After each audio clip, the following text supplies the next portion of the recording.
Hello दोस्तों, thyroid hormone की problem यानी हाइपोथायराइडिज्म जब भी किसी व्यक्ति को होता है तो उसको सप्लीमेंट्स में थायराइड हार्मोन दिया जाता है यानी उसके टैबलेट्स दिए जाते हैं जो कि बॉडी के अंदर मौजूद हार्मोन की कमी को पूरा करने में मदद करते हैं। लेकिन इस हार्मोन को देने की जो प्रक्रिया है उसमें कई बार गलतियां हो जाती है, कई इंपॉर्टेंट इश्यूज आ जाते हैं। आज हम डिस्कस करेंगे कि इस प्रक्रिया के दौरान क्या इंपॉर्टेंट या कॉमन गलतियां हो सकती है जिसे जानना और समझना ज़रूरी है यदि इससे संबंधित गलतियों को आप अवॉइड करना चाहते हैं और बीमारी को बेटर वे में मैनेज करना चाहते हैं। टॉपिक पर जाने से पहले जो लोग हमारे चैनल पर नए हैं उन्हें रिक्वेस्ट करूँगा कि चैनल को सब्सक्राइब करें, वीडियो को लाइक करें, शेयर करें, फॉलो करें, कमेंट करें, पूरा देखें।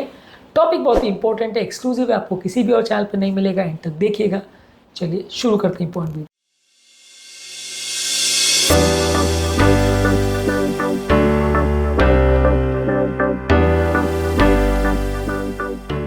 सबसे पहला प्रॉब्लम ये होता है कि कई बार डोज जो दिया जाता है वो या तो बहुत कम होता है या बहुत ज़्यादा होता है। अगर कोई पेशेंट बहुत सेंसिटिव है और ज़्यादा डोज दिया तो उसको प्रॉब्लम्स होगी, कार्डियक फंक्शन या अरिथमिया से रिलेटेड प्रॉब्लम होगी।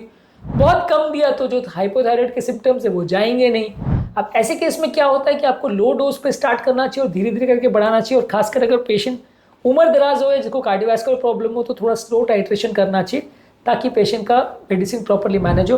पर ज़्यादातर केस में होता क्या है कि जो TSH की वैल्यूज़ मिलती है उसके हिसाब से आप दवाइयाँ स्टार्ट कर देते हो, जिसकी वजह से अक्सर गलतियाँ होती हैं, प्रॉब्लम ज़्यादा होती है। तो गलत डोज अगर पेशेंट को दिया जाए तो एक इंपॉर्टेंट प्रॉब्लम होती है। इसके अलावा अगर पेशेंट दवा का टाइम प्रॉपर मैनेज नहीं कर रहा, कभी कभार वो फूड के साथ या कुछ दवाइयों को बेवरेजेस के साथ, ड्रिंक्स के साथ ले लेता है जिसमें कैल्शियम, आयरन या कॉफ़ी होता है। फूड भी कई बार थायराइड हार्मोन के एब्जॉर्प्शन को अफेक्ट करता है। अगर आप उसको अलग से खाली पेट नहीं लेते, जिसमें आपका खाना एटलीस्ट 1 घंटा का गैप होना चाहिए, खाना खाने के 1 घंटा पहले लीजिए या खाना खाने के 3 से 4 घंटे के बाद लीजिए ताकि पहले का खाना पूरी तरह पच चुका हो। ये मेंटेन करना जरूरी है। यदि आप इसका ध्यान नहीं रखते हो तो गलती हो जाती है और थायराइड हार्मोन प्रॉपरली असर नहीं करता है। इसके अलावा यदि आप प्रॉपर मेडिसिन नहीं ले रहे हो या प्रॉपर फॉर्मुलेशन नहीं ले रहे हो, या तो आप जो दवा लिखी है वो ले नहीं रहे हो प्रॉपर, या अगर ले रहे हो तो ऐसा ब्रांड का ले रहे हो जो जेनरिक है या इसमें कोई प्रॉपर कंटेंट नहीं है, जिसकी वजह से कई बार ऐसा हो जाता है कि आपको दवा बराबर असर नहीं करती है। तो जो भी एक दवा ले रहे हैं एक स्टैंडर्ड ब्रांड की और उसी को कंटिन्यूस लेते रहिए, कभी ये लेंगे कभी वो लेंगे तो भी प्रॉब्लम होती है। और कई बार नॉन स्टैंडर्डाइज हार्मोन मिल जाता है तो वो भी कम ज़्यादा असर करता है, तो इसकी वजह से भी दवाइयाँ मैनेज करना मुश्किल होती है। इसके अलावा दवाइयों के आपस में इंट्रैक्शंस भी होते हैं। अगर साथ में कैल्शियम, आयरन सप्लीमेंट्स और एंटासिड्स लिए जाते हैं तो वो थायराइड हार्मोन के एक्शन को अफेक्ट कर सकता है। कुछ मेडिसिन जैसे रिफैम्पिसिन, फेनिटोइन और कार्बामेजिन ली जाती है तो थायरोक्सिन के मेटाबॉलिज्म को यानी उसके पाचन को बढ़ा सकती है, जिससे हार्मोन का असर कम हो सकता है। कुछ मेडिसिन जैसे एस्ट्रोजन और ग्लूकोकॉर्टिकॉइड्स लेते हैं तो वो थायराइड हार्मोन के असर को इफेक्ट कर सकता है, चेंज कर सकता है।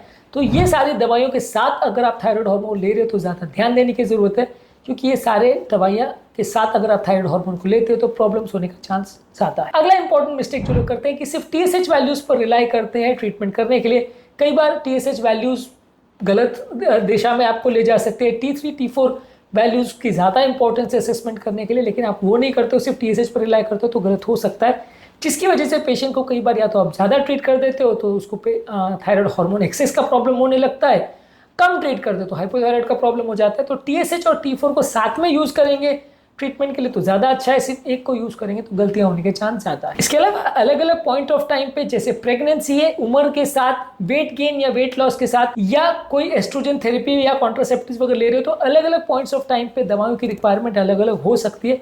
इसका भी ध्यान देने की ज़रूरत है। यदि आप प्रॉपरली उसको ध्यान नहीं देते हो तो भी उससे प्रॉब्लम हो सकती है। तो अलग अलग टाइमिंग पे डोजेस को प्रॉपरली एडजस्ट करना अलग अलग सिचुएशंस के हिसाब से ज़रूरी है। इसके अलावा कई बार सब क्लिनिकल हाइपोथायराइडिज्म मिस हो जाता है, यानी माइल्ड TSH एलिवेशन होता है। TSH वैल्यूज़ अगर 10 से कम है तो आप ट्रीट नहीं करते हो। ज़्यादातर सब क्लिनिकल हाइपोथायराइडिज्म जिसमें कोई फीचर नहीं होता उसमें TSH अगर 10 से ज़्यादा हो तो ट्रीट करना चाहिए, लेकिन कई बार ऐसा होता है कि आप नहीं ट्रीट करते हो, बाद में बढ़ जाता है, तो मॉनिटर करते रहिए। यूजली ऐसा रिकमेंड होता है कि TSH अगर 10 से ज़्यादा हो तो ट्रीट करना चाहिए। और अगर पेशेंट को प्रेगनेंसी है, सिम्टम्स है, लक्षण है या कोमॉर्बिड कंडीशन है तो जल्दी भी आप ट्रीट कर सकते हो। इसके अलावा अगर पेशेंट को आप ओवर ट्रीट या अंडर ट्रीट कर रहे हो, उसके लक्षणों को आप इग्नोर अगर करते हो तो वो भी प्रॉब्लम होती है। पेशेंट उसके बाद दवा प्रॉपर नहीं ले पाता है, इसलिए प्रॉपरली दवा लीजिए, सिम्टम्स को पेशेंट को बताइए और उसको प्रॉपरली मैनेज करिए। पेशेंट का एजुकेशन ज़रूरी है, दवा कैसे लेना है, क्या लेना है, किस तरह से लेना है, उसके क्या असर, साइड इफेक्ट्स होते हैं, इसके बारे में प्रॉपर जानकारी होना ज़रूरी है। इनको अगर आप इग्नोर करेंगे तो अक्सर प्रॉब्लम होगी और आप प्रॉपरली उसको मैनेज नहीं कर पाओगे। इसके अलावा कुछ ऐसी बीमारियां हैं जो थायराइड हार्मोन क्रिएट कर सकती है इश्यूज, जैसे पेशेंट को थायराइड का इन्फ्लेमेशन हो यानी थायराइडाइटिस हो, पिट्यूटरी यानी ब्रेन के ग्लैंड का अगर प्रॉब्लम हो तो इस सब की वजह से भी थायराइड प्रॉब्लम हो सकती है। और ऐसे केस में यदि आप सिर्फ थायराइड को ट्रीट करते हो, उन चीज़ों को इग्नोर कर देते हो तो प्रॉब्लम होती है, बीमारी ठीक नहीं होती। अगला इंपॉर्टेंट प्रॉब्लम है कि कई बार आप दवाइयों को बीच में बंद कर देते हो या इम्प्रॉपरली लेते हो या कभी लेते हो कभी नहीं लेते हो, जिसकी वजह से प्रॉपर असर नहीं हो पाता। दवाइयों को अगर लेना है तो रेगुलर बेस पे लेंगे, डेली लेंगे तो ही ज़्यादा फायदा होगा, बीच बीच में स्किप करेंगे तो उतना फायदा नहीं होगा। इसके अलावा कई बार ऐसा होता है कि लोगों को लो T3 सिंड्रोम का प्रॉब्लम अगर होता है, उसमें अगर आप सिर्फ T3 देते हो पेशेंट को तो उतना ज़्यादा इफेक्ट नहीं आता। ऐसे केस में आपको पूरे थायराइड फंक्शन का इवैल्यूएशन करना है और जिस कारण से ये प्रॉब्लम हो रही है उसको आपको ट्रीट करने की आवश्यकता है। पेशेंट को अगर सिर्फ लो T3 लेवल से और आपने उसको ट्रीट करना चालू कर दिया, थायराइड इलनेस के हिसाब से ट्रीट करना चालू कर दिया और वो किसी और नॉन थायराइडल प्रॉब्लम की वजह से इशू था, तो प्रॉब्लम्स होगी और फायदे के बदले नुकसान होगा। तो लो T3 सिंड्रोम में ट्रीटमेंट करने से पहले आपको विशेष डिस्कशन करने की आवश्यकता है और एंडोक्राइनोलॉजिस्ट को दिखाने की आवश्यकता है। आज के टॉपिक में हमने बात करी कुछ कॉमन गलतियों के बारे में जो थायराइड मेडिसिन देते समय होती है, जिसके बारे में जानना, समझना और मैनेज करना ज़रूरी है। उम्मीद करूंगा कि आज के टॉपिक में कुछ नई बातें जानने को मिली होगी। जो लोग हमारे चैनल पर नए हैं उन्हें रिक्वेस्ट करूंगा कि चैनल को सब्सक्राइब करें, वीडियोस को लाइक करें, शेयर करें, फॉलो करें, कमेंट करें, पूरा